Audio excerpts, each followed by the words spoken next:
Hey, how's everyone doing this fine day after Christmas? I hope everyone had a great Christmas. I have an update on the purge. What I said in my last video, pretty much you can get away with just about almost any crime. Not any crime, but almost any crime. Um, they will arrest you and release you, but see, there's a catch to all that. Okay, now Rockford has two towns that connect right to it. Loves Park, McChesney Park, oh yeah, and Cherry Valley. Um, let's say you're arrested, you live in Cherry Valley, and you arrested in Cherry Valley, even though it's in the same county as Rockford.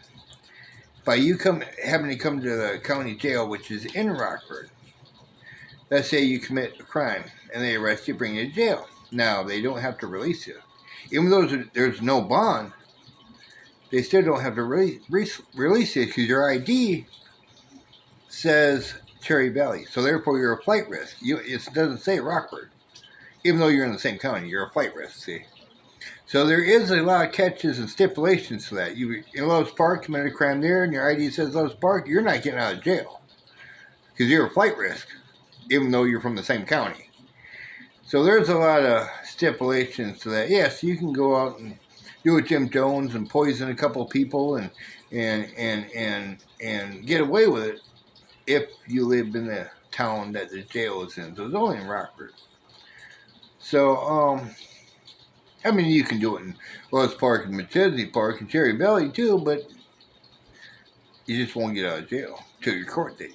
Now, if you're in Rockford and you get released from jail, they'll give you a ticket saying, here, be at this court date.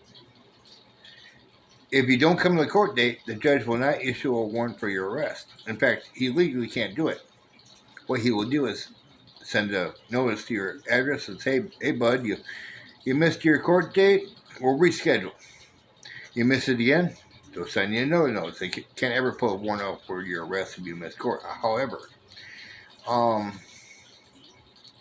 there's a lot of the stipulations to where there's a lot of laws, even though they give it's no bond anymore, you'll ever have to pay a bond, they make it so they can hold you anyway.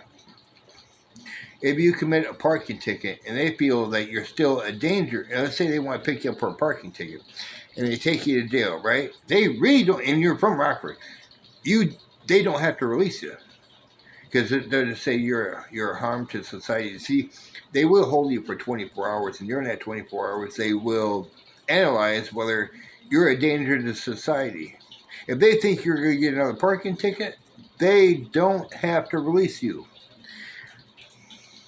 So yeah, there's a lot of, even though it's kind of the purge with legal oversight, but they got, even though they're doing the kind of a purge thing, they always will find a way to keep you without a bond, see?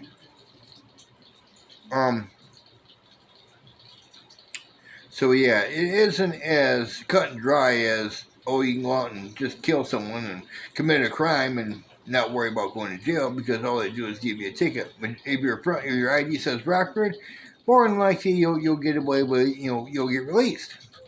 But if your ID says like Loves Park, McChesney Park, or Cherry Valley, even though those towns are in the same county, you're not from Rockford where the county jail is, so you're a flight risk. So they're going to keep you in.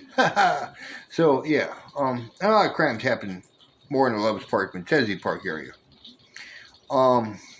If your ID doesn't say Rockford, you're not getting out. And they don't have to release you either. So, see, they're going to find ways to keep you in. Or if they feel that you're going to go out and commit the same crime, they don't have to release you. And since there is no bond, you can't bond out. Whether you're rich or poor, you can't bond out. So, it's basically up to the discretion of the cop.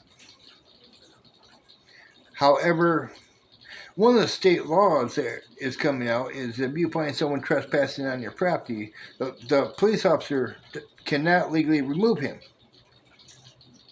Will not legally remove him. They will give him a ticket and say, here, be to court at this time.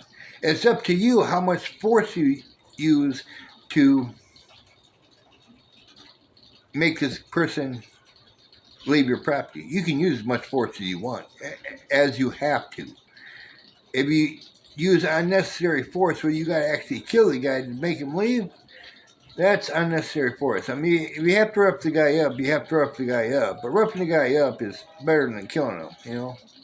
But most of the time, when someone knows that they're going to get a ticket for trespassing, see, that trespassing ticket is actually now a felony. Going to be a felony. So it's like, you know, you're going to have a felony. Okay, so there will be after about the third or fourth time of them sending you a letter having you come to court, you don't come to court, then they'll issue you a warrant. And it'll be a felony warrant. It won't be a misdemeanor anymore. So all your misdemeanors are actually going to turn into felonies. This is how they're going to keep people in jail, see? I thought it was just like, you go out, commit a crime, they give you a ticket, hey, say be in court, you can't, you know, stuff like this, you know, but it's not like that. It is, they will literally keep you in jail if they feel that you're a danger to society. And if they feel you're a danger to society, they can hold you to your court date and make sure you go to court.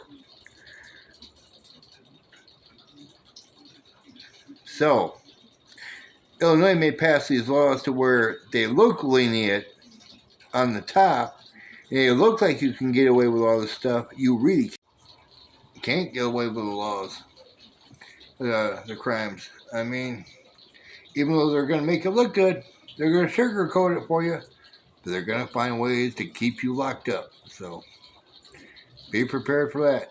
And there ain't no bond, so like I said, there ain't no bond, so you can't bond out. Jim with Life's Adventures, keeping it real. As of January 1st, 2023, the following things will go into effect, and people need to be aware of this. It abolishes cash bail for almost every offense. This includes, but isn't limited to, kidnapping, armed robbery, second-degree murder, drug-induced homicide, aggravated DUI, threatening a public official, and aggravated fleeing and eluding. Offenders released on electronic monitoring have to be in violation for 48 hours before law enforcement can act. They could almost drive to Alaska before we can even look for them. It denies victims their constitutional rights. And keep this in mind, businesses and homeowners. Officers will no longer be able to remove trespassers from your residence or your businesses. Someone could decide to live in your shed, and all we can do is give them a ticket. You have to decide what level of force is required to remove them and whether or not it's legal.